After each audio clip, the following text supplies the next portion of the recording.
معكم الدكتور مجدي عبد الرازق، استشاري جهاز هضمي وكبد وحميات. اتشرف بوجودي معاكم النهارده. ان شاء الله هنتكلم عن مرض داء الكلب اللي هو مرض السعار. ده فيروس بينتقل من الحيوانات اللي هي المسعورة، اللي هي ذات الدم الحار، زي الكلاب، زي الجمال، زي الحمير، وفي بعض الأحيان الخفافيش. بينتقل للإنسان عن طريق العض، عن طريق الخدش، ونادرا عن طريق زرع بعض الأنسجة زي القرنية. الحيوان المسعور ده بيبقى متهيج، يعني كأنه زي المجنون، عصبي. فترة حضانة الميكروب في جسم الإنسان بتمتد من 9 أيام، ساعات تقعد شهور، ساعات يقعد الفيروس في جسم الإنسان سنين قبل ما تبان الأعراض. بيعتمد على بعد العضة من المخ، لأن الفيروس بينتقل عن طريق الأعصاب للمخ. وفي نفس الوقت بيعتمد على عدد الفيروسات الموجودة في الجرح وعمق الجرح ده قد ايه. الأعراض بتاعة المرض ايه؟ أعراضه الخوف من المية، الخوف من الهواء، صداع، توتر، هلوسة.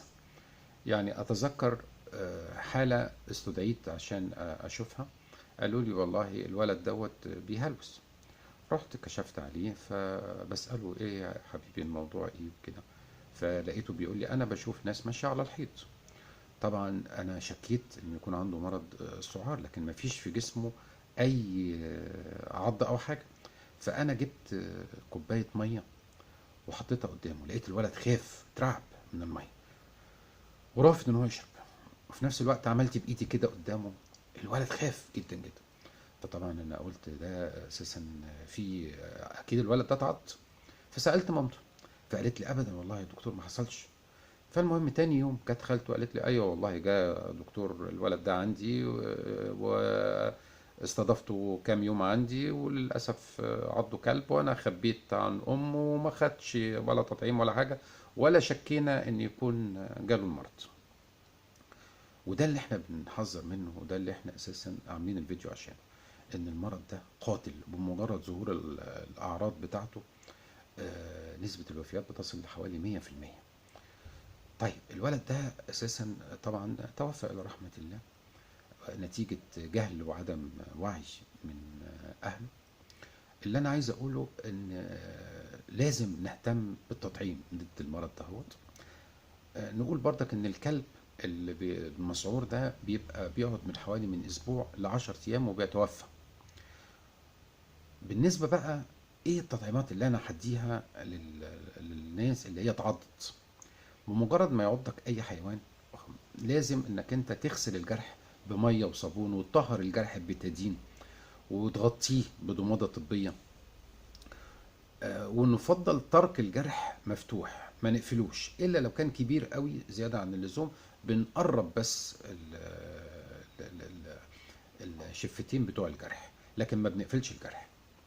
طيب بالنسبة بقى للأجسام المضادة اللي هديها للمريض، لو الأجسام المضادة دي اللي هو الجلوبولين المناعي ده جاي من حصان، بدي 40 مايكرو لكل كيلو. لو جاي من إنسان بدي 20 مايكرو لكل كيلو. حقنة بتبقى عضل وبنديها في الإلية، جزء منها في الإلية وجزء منها حوالين الجرح. طيب المريض ده محتاج تيتانوس، بديله لو هديله توكسويد تيتانوس مش هعمل اختبار حساسيه، لكن لو هديله مصل ضد التيتانوس يبقى لازم اعمل له اختبار حساسيه. وفي نفس الوقت انا هديله مضاد حيوي، لازم اديله مضاد حيوي، اديله مسكن. طيب بالنسبه بقى للتطعيم، التطعيم ده انا بديه في عضله الكتف. ده 5 جرعات في اليوم الاول والثالث والسابع واليوم ال14 وفي اليوم ال28.